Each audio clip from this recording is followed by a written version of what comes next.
Under the scorching desert sun, the dust rose in slow, taunting swirls as the training field baked beneath the weight of discipline and sweat.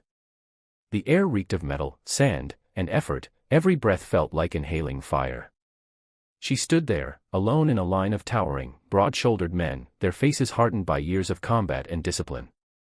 Her frame was smaller, her build leaner, her hair tied back so tightly it pulled at her scalp, and her dark eyes fixed straight ahead with a stillness that hid the storm beneath. The whispers came in low, jagged tones, cutting through the heat like a cold blade. Weak. She won't last a week. This isn't a beauty pageant. The words carried, and they were meant to. Even the instructors didn't bother hiding their skepticism. To them, she was an anomaly, a mistake in a world that demanded brute force and unbreakable muscle. For weeks, she endured it. The sneers, the deliberate shoves during drills, the smug smirks when she struggled with the 40-pound packs on uphill runs. Every night, she collapsed onto the thin, unforgiving mattress in the barracks, her body aching in places she didn't know existed. She would stare at the ceiling, feeling the bruises bloom beneath her skin like tiny explosions, and the shame of failure threatened to crush her chest. But every time the weight became unbearable, she would close her eyes and see her brother's face, thin, pale, and smiling weakly from a hospital bed. He had wanted to be a Marine, but his body had betrayed him before the dream could take root. She had promised him she would carry that dream for both of them. That promise was the only thing stronger than her exhaustion.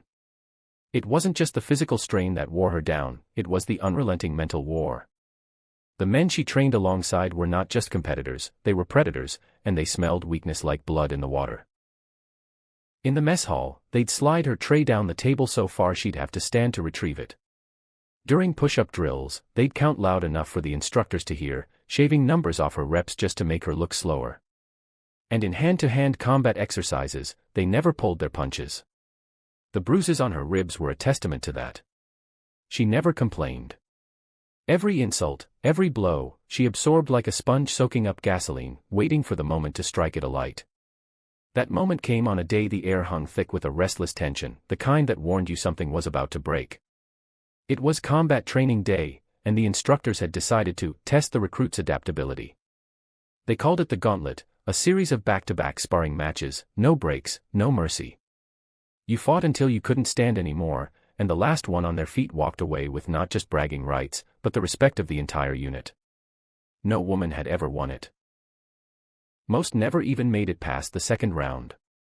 When her name was called first, the smirks lit up around her like small campfires of mockery. Her first opponent was a burly Marine named Rourke, the kind of man whose arms looked like they'd been carved from stone. The bell rang, and he came at her fast, expecting her to